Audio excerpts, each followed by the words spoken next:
அன்புள்ளம் கொண்ட VSO TV நேயர்களே வணக்கம். நான் உங்கள் அறிமுக ஜோதிடர் வெங்கடேஸ்வரன். இப்போ நம்ம எதை பத்தி பார்க்க போறோம்னா குரு பெயர்ச்சியை பத்தி பார்க்குறோம். அது என்ன குரு பெயர்ச்சி திடீர்னு புதுசா?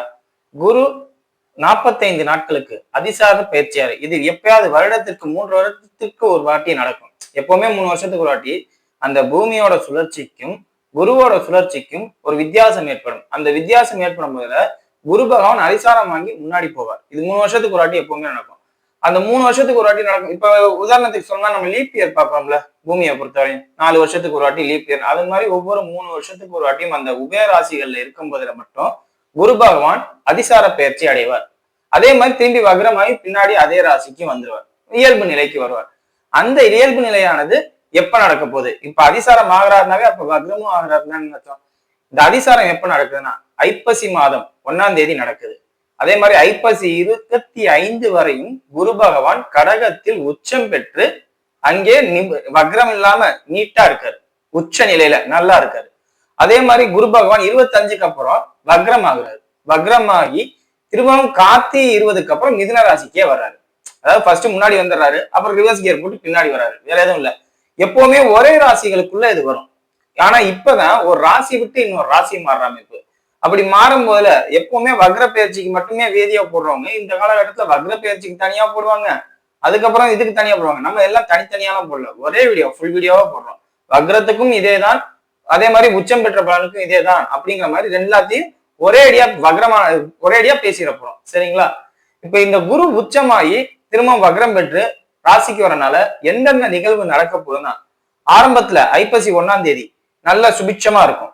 ஐப்பசி 1ல இருந்து 25 நாளுக்கு பொருளாதார ரீதியாகவும் வர்த்தக ரீதியாகவும் எல்லாத்துலயும் நல்லா இருக்கும். ஒரு டாப் கியர் போட்டு எல்லாத்தையுமே தூக்கி விடுற மாதிரி இருக்கும். இன்னும் சொல்ல போனா தங்கத்தோட இது பண்ற முதலீடு எல்லாமே நல்லா இருக்கும். மதிப்பு மரியாதை கௌரவம் இந்த மாதிரி அனைத்து விஷயங்களும் நடக்கும். இன்னும் சிம்பிளா சொல்லணும்னா மக்களிடையே ஒரு மகிழ்ச்சி அப்படி கொடுக்கும். வக்ரம் மாறும் முதல்ல என்ன ஆகும்? அதை அப்படியே கொஞ்சம் கொஞ்சமா புழுங்குற மாதிரி கொடுத்துட்டு, இப்ப உதாரணத்துக்கு 10 ரூபாய் கொடுத்துட்டு புழுங்கிட்டோம்னா என்ன பண்ணும்? அந்த மாதிரி. அப்ப அரசாங்கமே ஏதோ ஒரு ஸ்கீமை, உங்களுக்கு நல்ல ஸ்கீமை, வேலிட் ஸ்கீமை கொண்டு வரும், உங்கள் நல்லதுக்காண்டி கொண்டு வரும், உங்க ஆசையை நிறைவேற்றுறதுக்காண்டி கொண்டு வரும் இந்த ஐப்பசி 1ஆம் தேதி. அதாவது ஆங்கிலத்துக்கு அக்டோபர் 18. அதே மாதிரி ஐப்பசி 25 வரையில, அதாவது நவம்பர் மாசத்துல வந்துடும் அந்த டைமிங். அந்த நவம்பர் மாசத்துல 8ஆம் தேதிக்கு மேல 9ஆம் தேதிக்கு மேல வக்ரம் ஆகுறதுனால அந்த ஸ்கீம் அப்படியே புடுங்குறதுன்னு சொன்னேன்ல, அந்த மாதிரி சூழ்நிலைகள்லாம் நடக்கும். சோ எந்த ஒரு விஷயமும் கிடைக்குதுங்கிறதுக்காண்டி அவசரப்பட்டு போய் லாக் ஆயிடாதீங்க. இது பொதுவா உலக ரீதியா 12 ராசிகளுக்கும் தனித்தனியா சொல்றோம். ஆனா உலக ரீதியா மக்களை ஒரு அவேர்னஸ் கொடுக்கணும்ல. ஒரு விஷயம் கிடைக்குதுங்கிறதுக்காண்டி போய் வாங்கிடக்கூடாது. அப்படி வாங்கினீங்கன்னா அதை திரும்பி உங்கள்ட்ட இருந்து புடுங்குற மாதிரி உள்ள சூழ்நிலைகள் நடக்கும். அப்படிங்கிறதுதான் இந்த குரு பயிற்சியோட ஒரு ஷார்ட்டான இது. அந்த ஷார்ட்டான இதை சொன்னதுக்கு அப்புறம் இப்ப வாங்க 12 ராசிக்கணும், எந்தெந்த ராசிகளுக்கு எதை கொடுத்துட்டு எதை புடுங்க போறார் அப்படிங்கிறத இப்ப பார்ப்போம். கும்பராசி என்பர்களே, ராசிக்கு 6ஆம் இடத்தில் குரு பகவான் உச்சமாகிறார். ராசியில ராகு இருக்கும் முதல் ராசிக்கு 6ஆம் இடத்துல குரு உச்சமாகிறதுங்கிறது பல பேரோட எதிர்ப்பு அப்படிங்கிறது தான் சொல்லணும். தேவையில்லாம எல்லாரோட எதிர்ப்புகளையும் சம்பாரிச்சுக்கணும். அதே மாதிரி நிறைய பேர்கிட்ட பணம் வசூலிக்கிறது. அப்போ ஊர் பொது காரியங்களில் இந்த காலகட்டத்துல உங்களை செயல்பட வைக்கும். இப்போ உதாரணத்துக்கு கோயில் கட்டுற அமைப்பு, இல்லாட்டி பொது காரியமா இருக்கும். ஏதாவது ஊர்ல இப்போ ஒன்றும் இல்லை, ஊர்ல கவர்மெண்ட் வந்து உங்களுக்கு சாலை போடலை, ரோட் போடல, அதனால ஊர் மக்களே காசு திரட்டி நம்ம ஒரு ரோடு போட்டுக்குவோம் அப்படிங்கிற மாதிரி ஒரு சிந்தனை. இல்லாட்டி ஊர் பொதுமக்களுக்கு ஏதாவது சர்வீஸ் பண்ற மாதிரி அமைப்பு, இந்த மாதிரி ஏதாவது ஒண்ணு கண்டிப்பா நீங்க இந்த நேரத்துல செய்வீங்க. ஆனா மொத்தத்துல உங்களுக்கு சொந்தமில்லாத ஒரு பணம் உங்க கைக்கு வந்துட்டு போகும், உங்க மூலியமா செலவாகும். இதை இப்படியும் சொல்லலாம், ராகு ராசியில இருக்கிறதுனால பினாமி லெவல்ல கொண்டு வரும். இல்லாட்டி பெரிய ஆளுகளோட அரசியல்வாதிகளோட பெரும்பணம் உங்க கைக்கு வந்து உங்க மூலியமா செலவாகும். இதையும் சொல்லலாம்.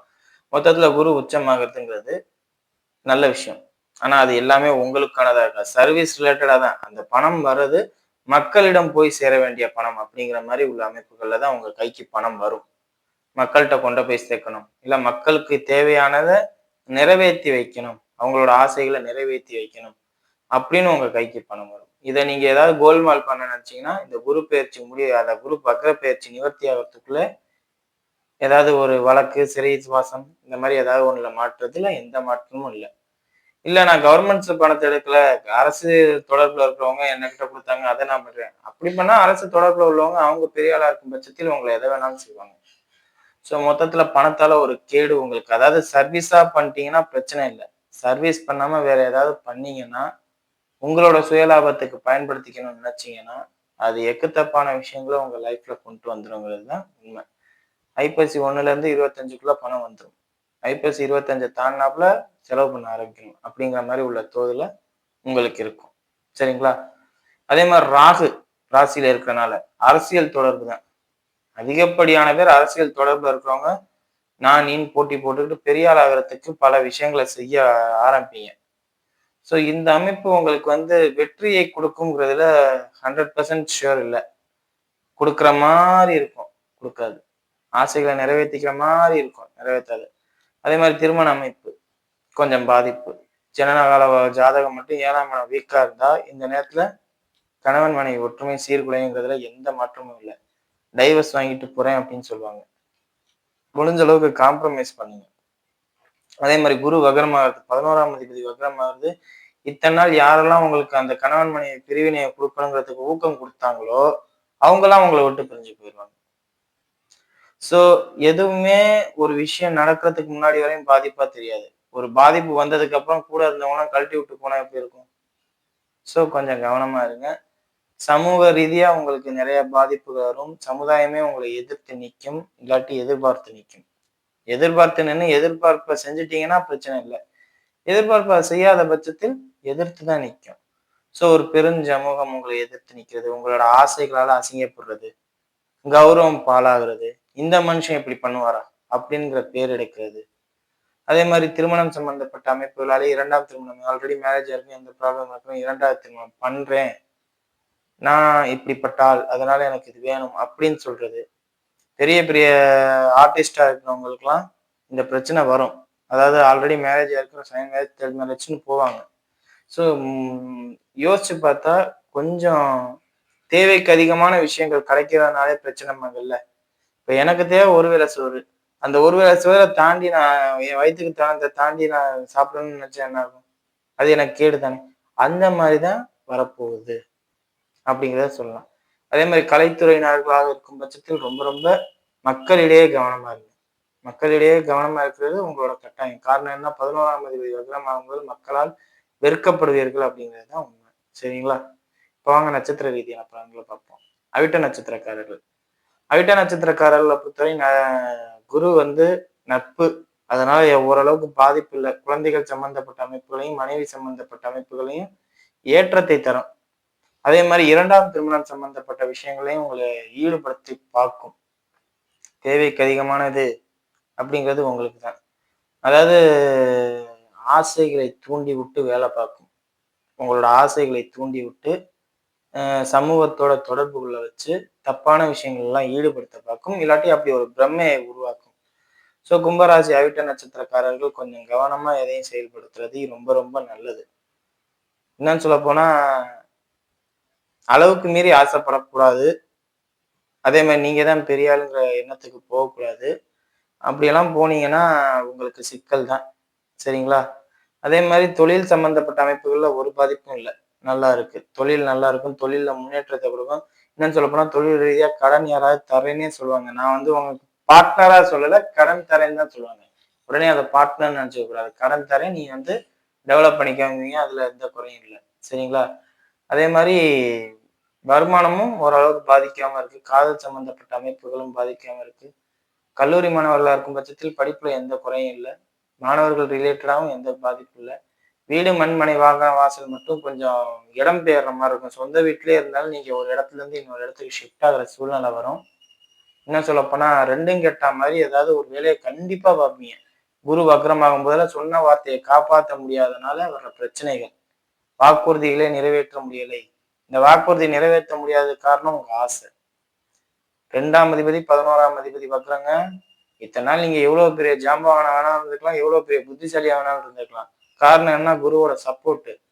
குருவோட சப்போர்ட் இல்ல, ராகு ராசியில நிக்குது. எல்லாமே ஆசையால மாட்டிக்க போகுதுங்கிறது தான் உண்மை. சோ கொஞ்சம் கவனமா இருங்க.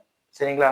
அடுத்தது சதய நட்சத்திரக்காரர்கள். சதய நட்சத்திரக்காரர்களை பத்தி சொல்ல வேண்டாம். அவங்க ஒண்ணு இல்ல 100 சமாளிப்பாங்கிற சொன்னான். எவ்வளவு வேணாலும் நீங்க வாங்கி வாங்கி போட்டுக்குவீங்க. சிட் ஃபண்ட்ஸ்ல பணம் வாங்கி ஏமாத்துவாங்க பாத்தீங்களா, அந்த கேட்டகரியில உங்களை வைக்கலாம். ஏன்னா நெகட்டிவா சொல்றேன்னு நினைக்காதீங்க. பட் ஆனா நிறைய பணத்தை வந்து உங்களுக்கு வாங்கி வச்சுக்கிட்டு அப்ஸ்கேண்ட் ஆகுற மாதிரி உள்ள சூழ்நிலையெல்லாம் வரும். ஸோ சதய நட்சத்திரக்கார நண்பர்களுக்கு பணம் கொடுக்கறதுக்கு முன்னாடி கொஞ்சம் பார்த்து கொடுங்க. அதுக்காண்டி உங்களை நான் தப்பா இது பண்ணல. பிறருடைய பணத்தை அனுபவிக்கும் யோகம் இப்போ உங்களுக்கு இருக்கு. அடுத்த பணத்தை அனுபவிக்கிற யோகம் உங்களுக்கு இருக்கு. அதை தொழில செயல்படுத்துறதோட குடும்பத்துக்கு செயல்படுத்துறதோட உங்களோட உல்லாச தேவைகளுக்கு நீங்க பயன்படுத்திக்குவீங்க அப்படிங்கிறது தான் உண்மை. இப்போ உதாரணத்துக்கு பெரிய பெரிய தொழிலதிபர்கள்லாம் பணத்தை வாங்கிட்டு அப்ஸ்கேண்ட் ஆனாங்கிற மாதிரிலாம் பார்த்துருப்போம். ஸோ சதய நட்சத்திரக்காரர்கள் கொஞ்சம் மனசாட்சி வச்சு இறக்கப்படுங்க மனிதர்களுக்கு அப்படின்னு தான் நான் சொல்ற மாதிரியே இருக்கு.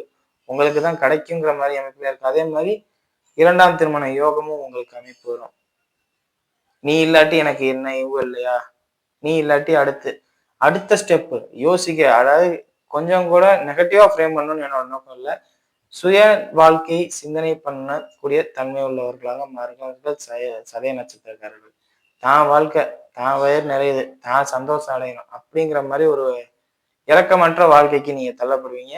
நீங்க அந்த குரு வக்ரமாவது இந்த இரக்கமற்ற தன்மை பயங்கரமா வேலை செய்யும்.